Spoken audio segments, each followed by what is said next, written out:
Better Buildings for Humans is powered by Advanced Glazings, makers of the Solera line of products. Solera is the leading glass glazing made specifically for architectural daylighting and with extreme insulation performance. Learn more at advancedglazings.com. Hello and welcome to this week's episode of Better Buildings for Humans. I'm your host, Joe Menchefski, and this is the podcast where we take a look at the impact that the built environment has on our health, our wellness, our productivity, and our general joy of being alive. And of course, we talk about sustainable design as well. Today, we are going to talk a lot about the general joy of being alive. I've got Lila Allen back on the show. If anybody who's been following us from the beginning, Lila was one of our very first guests, and she's got some really cool stuff happening. So I just had to have her back on the show. Lila, welcome. It's great to see you again. Thanks, Joe. Good to see you. Yeah, it's been too long, but we've got some really cool stuff to talk about. Before we do that, just in case there's anybody who didn't tune into one of our very first episodes, let's talk about you. Let's talk about how you chose to get into the world of interior design and in design in general. And then we'll talk about the path that led to the founding of Wrong House. And let's make sure people know where you were just before you went off on your own. Sure. So I'm a design writer and editor, and I'm coming up on my 10-year anniversary of doing this type of work. Prior to that, I worked in art museums, and art was really kind of where I started my career and just my childhood interests. So I think the umbrella here is sort of visual culture and material culture. I studied art history in college, and there's definitely a through line there with design as well. But anyway, I started my career working in museums, and I worked at a place in Charlotte, North Carolina called the Beckler Museum of Modern Art. And when I was there, it was a brand new museum, and it's a pretty striking building designed by Mario Boda. It's right in the middle of downtown. It's this very cool terracotta cubic volume and is sort of an attraction in and of itself. And this was my early 20s, so I led a lot of the tours for the groups that would come in. And this museum was new to everybody then, as I said. So it was so interesting because you're walking the same path every day, but you have different people in the museum each time, different ages, different backgrounds. And what I saw was that people reacted to the building the same way, pretty consistently.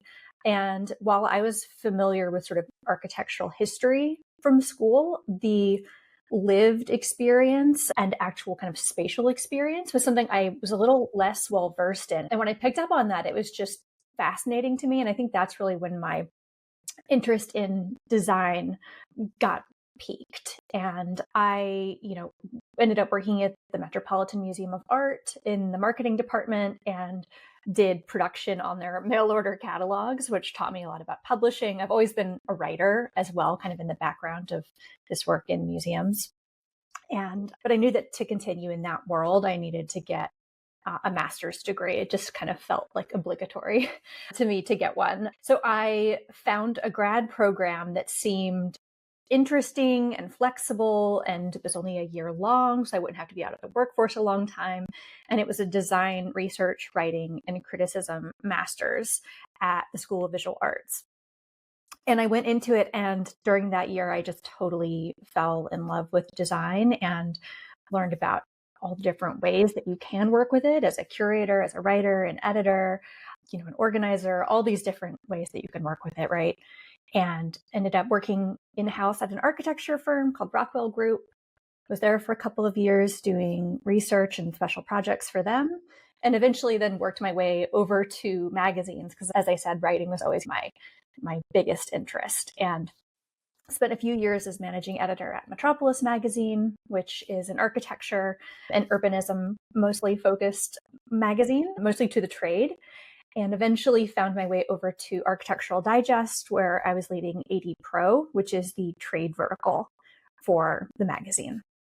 And all of that, I ended that end of March of this year. I actually moved upstate to the Hudson Valley. So just sort of living a different style of life now. My husband's opened a small business locally. And so I was just kind of ready to go to the next chapter. And that opened up the possibilities for me to start my own publication, which is Wrong House. All right, so I have to ask, which one came first?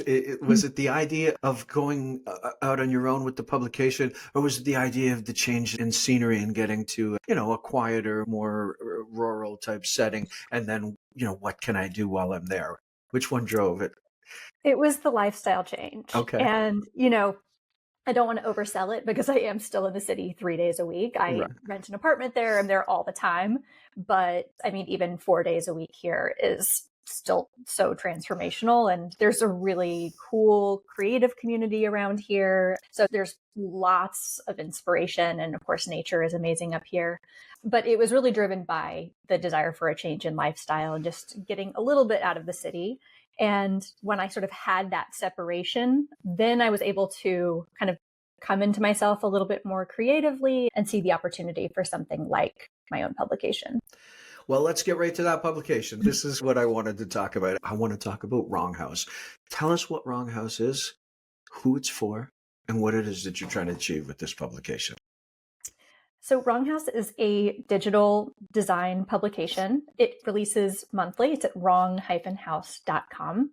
It's hosted on Substack, but it's not really a traditional Substack. One, because again, I am doing a monthly drop rather than it being a sort of, weekly newsletter, although I do send a newsletter each week.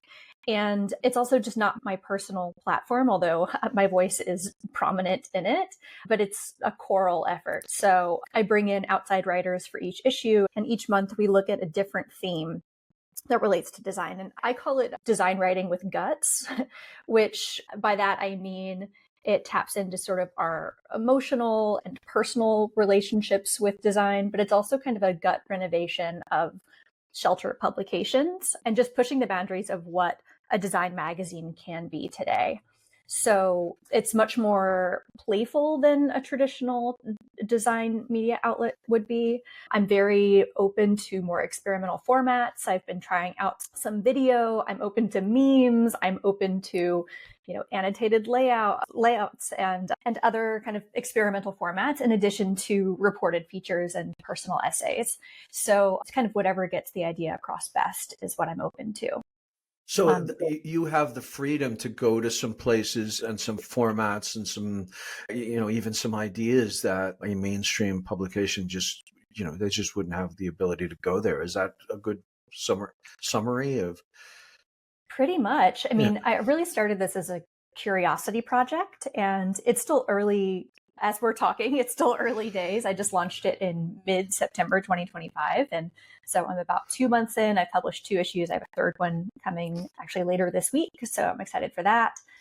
But yes, I'm kind of curious to see what readers respond to, what feedback I get from people in the industry. And by the way, readers, of course, include designers and design curious, but I think it's also, I'm seeing a lot of writers be interested in this, just a lot of creative professionals. I think a lot of people are interested in design, but may not feel like traditional design media speaks to them. And it's been really nice seeing this launch because I really thought I was going to have to be beating my head against a desk explaining what it was over and over again until people got it. And it's kind of like I started putting it out in the world and it seems like people just right away understood what it was and are also bringing in ideas to me. So I hope that it will evolve and, kind of be driven by the readers and contributors and not just me.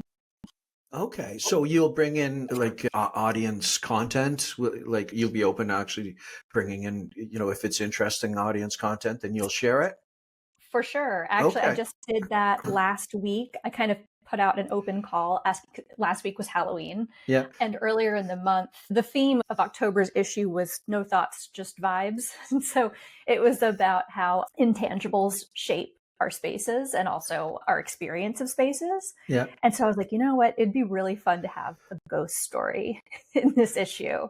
And so I Right. put out an open call and someone reached out to me about their haunted house, a true life haunted house. They had to do a sort of ritual.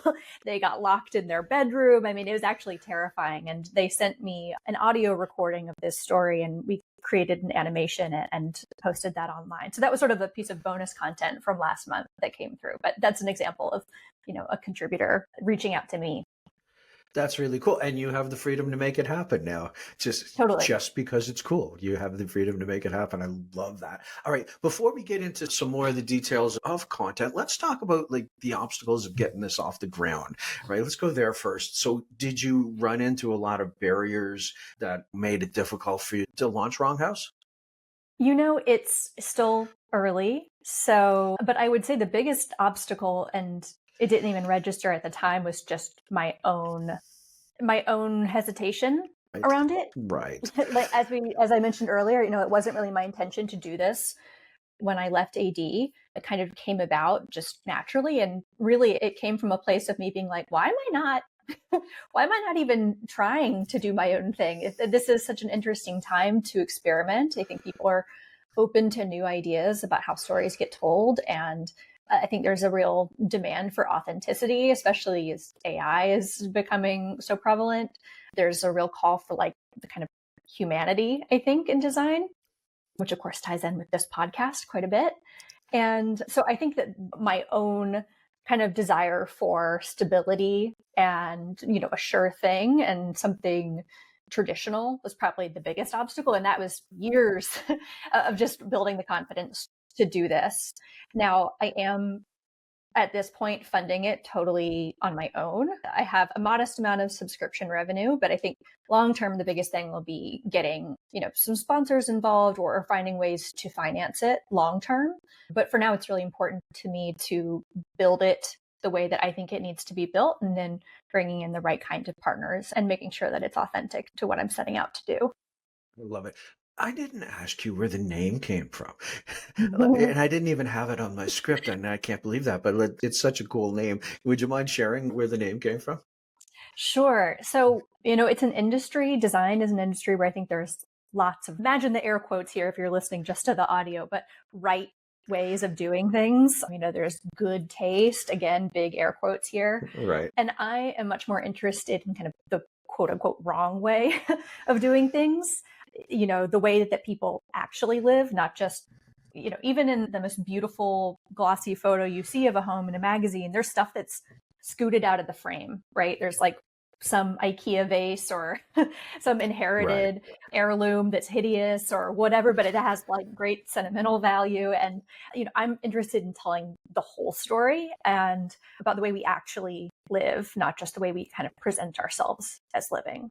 And so, I'm hopeful, and I think so far we're achieving this, that it's a place where, of course, like luxury and collectible design can live with DIY design, affordable living, because I think that's how people actually live, is with that high-low mix. So are there any particular styles or anything that you're interested in exploring? Or are you just saying there are no boundaries? We're going to talk about style. We're going to talk about design. Which I way? think there's no boundaries. It's really more of an attitude Okay. than a particular style. But, I'm very interested in, I think if there's a style to be talked about, it's really personal style and, the narratives that people actually bring into their homes. And I haven't done a home tour yet, but I think if I do, they're going to be pretty idiosyncratic and really tell a story about the person that lives there. Oh, that'll be really cool. Manage the connection between building occupants and the outside world using Solera translucent glass.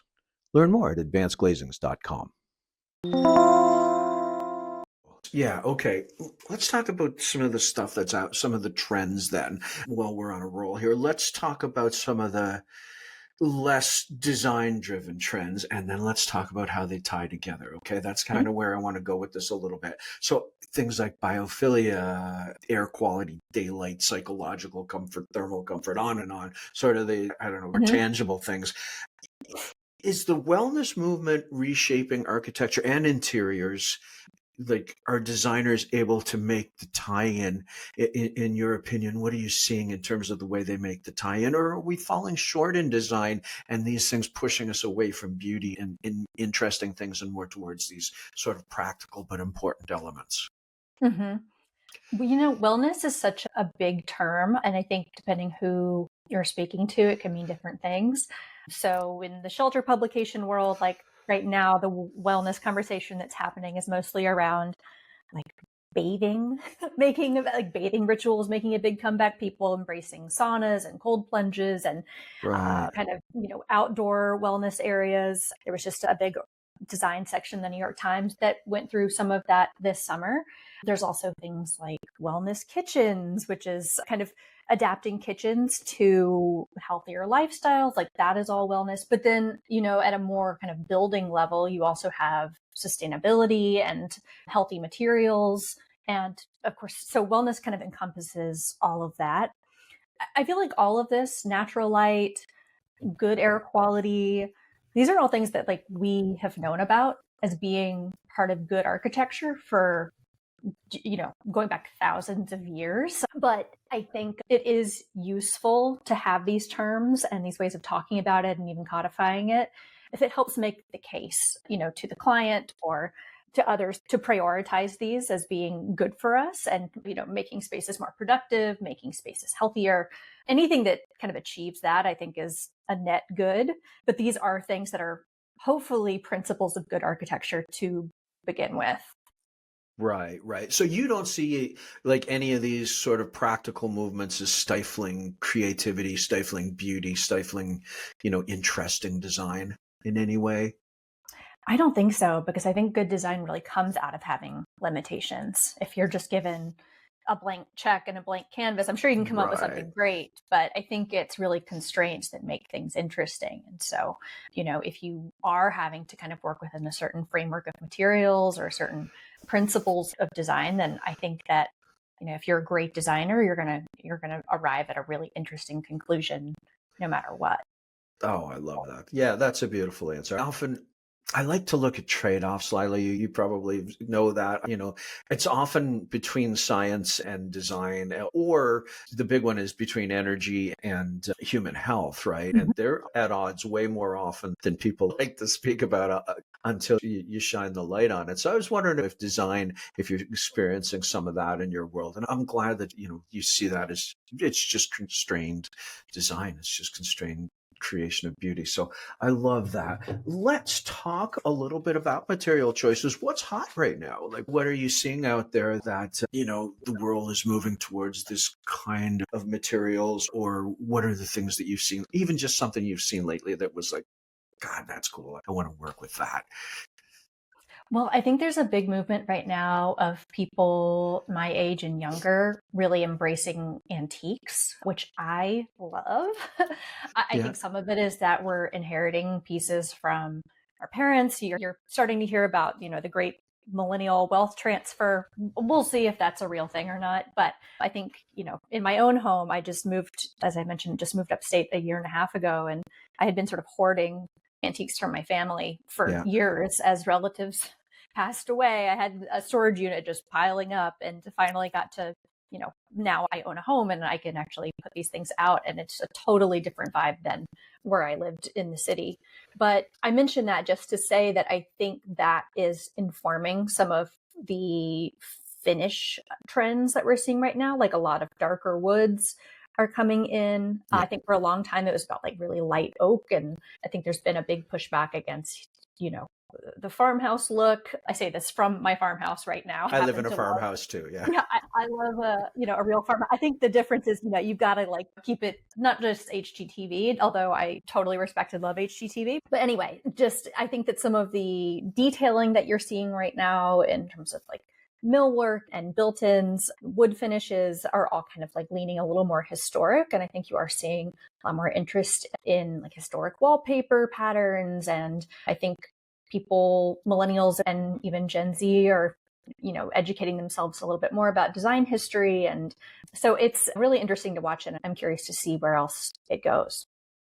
Right. Yeah, it's interesting. I have a home in town too, in the city. My wife's firm is in town, and I have to come in to do these recordings and stuff. And the home we have in town is I think it's about 75 years old. So it's like Don Draper days is the vibe, right? It's like mid-century modern or Cool. whatever, which allowed me to bring out, like, I have an armoire that my grandparents brought from Poland, and it Mm. works in this house. It works beautifully. I've got dad's, 4 foot tall glass tube radio from the late 40s, early 50s kind of ballpark, and it Cool. works in this house. It works beautifully because of all the darker wood in the right places and the big dark wood moldings. And yeah, it really has allowed us to bring out some stuff that we couldn't bear to part with, but just didn't have a place in our Right. old home, right? In our modern home. So this is a really cool trend. Is there a story that you really want to tell or something that you want to promote in particular, or is it just pure exploration, Lila? It's pure exploration, but there are certain stories that I gravitate towards and really hope that I can help present a vehicle for. A few that I've been really excited about. The first issue, the theme was fine, I'll do it myself. And it was all about how and why we make things and who gets to make things and kind of what happens in the process of making. Of course, it's the first issue, so I'm also playing with that theme. But one of the stories from that was about the show Trading Spaces from the early Yeah, 2000s. yeah, I don't know if you remember it. I do. It's sort of been making the rounds, I feel like, this past summer with some like viral clips from it of people, putting hay on their walls and things like that. But the writer, Sarah Archer, is a design historian and just super smart. And she spoke to one of the original hosts of that show and had a really in-depth conversation with her about what that show meant and the way that it kind of reshaped DIY television. But she also put it in the context of that moment in the early 2000s, kind of leading up to the housing crisis and the mortgage lending crisis that happened in the late 2000s, and how this was really the beginning of flipping culture. And we saw that evolve into HGTV and Chip and Joanna Gaines and all of these things that have hugely shaped the way we live over the past decade. And this show is really the beginnings of that. So I mean, I love a historic story like that, put something like Trading Spaces into this bigger design narrative and teaches us something about how we ended up where we are right now. So I would love to create more space for stories like that. This next issue, the one that I'm releasing later this week, the theme is don't sit on that. And it's all about rules and breaking rules and also ideas that can't wait. And I commissioned a writer, Rachel Davies, to do a piece on picking furniture off the street, which is a great ritual of everywhere, but New York City has some particularly good stooping, enough that there are whole Instagram accounts dedicated to it. But I think it's also commenting on how much waste there is in the furniture industry, and these things are otherwise heading to the landfill. So I'm curious about the kind of afterlife of these objects or second life of these objects and what the risks and rewards of bringing them home can be. That's really interesting. I have to tell you a quick silly story about the place where I live, and it sort of ties in a lot, actually. We've created this whole interesting little culture here. So there's a city here, but it's a small city and surrounded by woods. It's surrounded by wilderness, lots of it. So we had a problem with dumping. Right. Mm. People, so the couch would go off into the woods. It was easy. It would just disappear into the woods. But we started building up a lot of crap in our forests. And so they invented something called heavy garbage pickup day. All right. In the urban area, once a year, you can put anything on the curb. Anything. And so for Wow. about a month, these trucks come around and they pick up your anything. But what it's created that's interesting is this whole culture of picking. So the moment it starts, people start putting stuff out. You can see the pickers start circling your neighborhood looking for things. Yeah. So, I mean, by the time the trucks come to pick up my stuff, half my stuff is gone. And which means Honestly, that's a great idea. it's just fantastic. It's just fantastic. So this is all stuff that was on its way to the landfill, but it's now all been picked up and it's being used by somebody who, can actually theoretically can actually use it, or it's being sold to somebody who couldn't afford to buy something new or whatever, or it was just the right thing. They found something that I Right. didn't need, but that was just exactly the right thing for somebody. So yeah, this whole little culture has emerged from it and it's really cool to watch. Every so often it's weird and funny, but it's kind of a neat thing that's happened. I have to, I'm going to push a little bit on sort of the controversial side of it all. Do you see yourself as having any sort of obligation to sort of hold designers' feet to the flame when it comes to health, environment, material choices, say a plastic material that off gases a lot, that kind of thing. Do you think that'll play at all into Wrong House? I think so. It may not be the focus of every story, but I think it will definitely factor in. It's a really important part of design and our homes. And, there was a story I did when I was at AD Pro about designing for people with indoor allergies, which was really interesting. And I learned so much from that story. But anyway, I think that you always need to take what you're told with a grain of salt when it comes to sustainable or green credentials, because there is a lot of greenwashing that happens out there. And so, you shouldn't just parrot back whatever is said to you. You should really look into it and understand if it's really telling the whole story and, make an effort to learn about materials on your own and learn what's going on. I think that a lot of times things can be complicated. Is it better to have a material that you put in once and it lasts forever, or something you've got to replace every few years? But anyway, I think that you just always need to do your own fact checking and really kind of educate yourself on what terminology means, what materials are. And, that will, I think, for sure improve the quality of the writing or the editing that you're doing.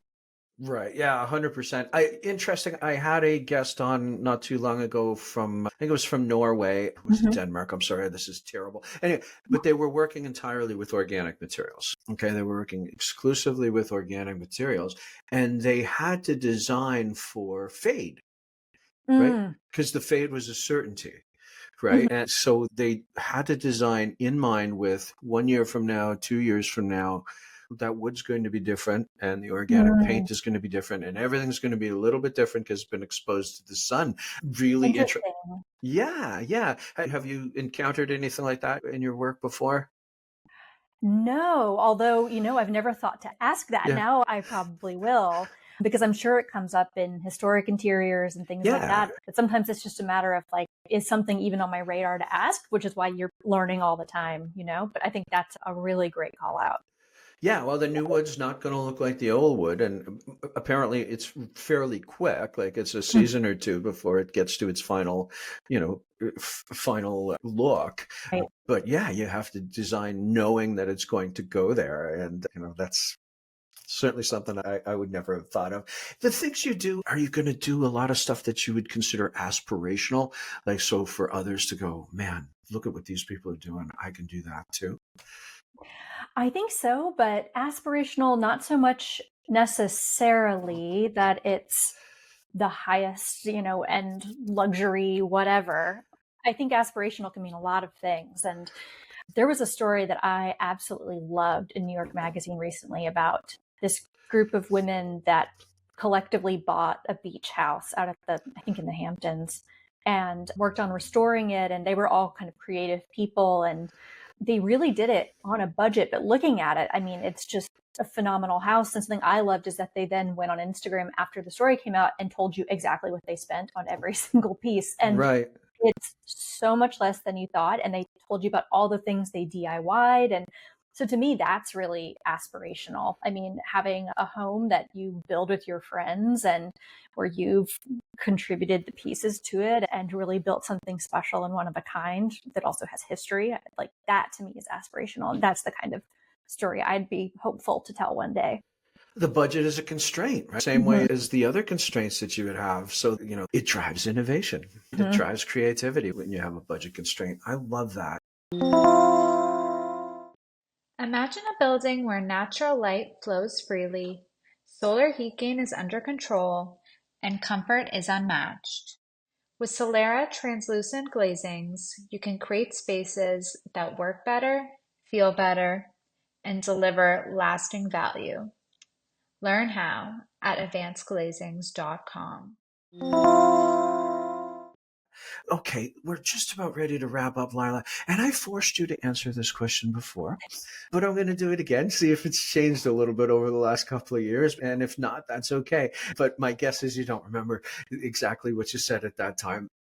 The question I ask at every single episode is very simple. What makes a great building? I think a great building is one that, and this may be the answer I gave previously, you're still thinking about a week later. But what I mean by that is that, and hopefully every time you visit it, you're seeing something new. Whatever time of day you're there, you're uncovering new things about the building. I think a building should reveal itself to you, not all at once, but really over time. The way that it ages, the sounds that it makes, the way it makes you feel seasonally and throughout the day. I think that all of that, it affects you. And if something about that experience sticks with you and you're still thinking about it a week, a month, 2 months later, then there's obviously something special there. Have you ever been to Hearst Castle? In California? Yes. Like down on Big Sur there, or just south of Big Sur? Yeah, a long time ago, very long time ago. Yeah. Julia Morgan building, but there is a swimming pool there that I think about once a week. It's this incredible mosaic pool. Yeah. And to me, it is one of the greatest rooms I've ever been in. And I can't even imagine what it's like to swim in this pool. I saw it 12 years ago. I've only seen it one time in my life. And like I said, I think about this pool once a week. So to me, that's a fantastic piece of design, that a place I've never even fully experienced yet can stick with me like that. But there are places that are far more humble that also stick with me in a similar way. So that would be my answer. Oh, that's wonderful. That is great. Okay, before we go, we got to do the one last thing and just make sure people know how to find Wrong House. Can you tell us every way that people can find you, be it your Instagram, your Twitter, whatever. Sorry, Twitter. I'm just going to say Twitter. Anyway, all your various social medias. How do people find you? Yes. So I am on Instagram at Liler. That's Lilerr. Wrong House can be found on Instagram at wrong__house or at wrong-house.com. Love it. And Love I'm not on X or Blue Sky or any of those, so don't bother looking for me there. Right on. Gotcha. Lila, thank you so much for coming back on the show. I'm so glad I get to talk to you again. And I'm so excited for you. This is wonderful. I am following you on all those social medias now, and I am signed up for your newsletter. So Amazing. I can't wait to see what's coming. Thank you, Joe. Of course. Great seeing you. You too. Take care. You too. We hope you enjoyed this episode of Better Buildings for Humans. For more information on the world's best light diffusing and highly insulating glass glazing, please visit advancedglazings.com.